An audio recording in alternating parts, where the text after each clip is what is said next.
Hello guys, have a wonderful day. So pupunta po tayo sa ating garden kasi umulan na po kagabi. Praise the Lord at salamat sa Diyos po talaga kasi nadiligan na ang ating mga gulay na isang linggo mahigit na walang ulan. Tapos malapit nang mamatay ang aking mga tanim. Ang iba nga namatay yung mga itinanim pong mga bumbel kasi nga sa sobrang init na tuyo. Tapos gabi na ako makarating o makauwi sa bahay.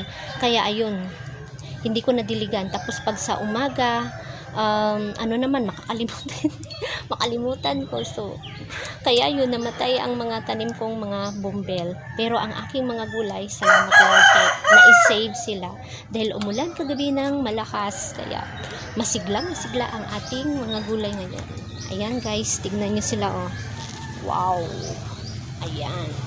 So, ang gagawin natin ngayon guys, ikakating natin yung tanim nating kalabasa at umakyat na siya sa ginawa kong yan yung katayan. So, ayan po. So, ikakating natin yung dulo niya kay para po magsalingsing siya ng marami. Yan, sumalingsing. At ang ating mga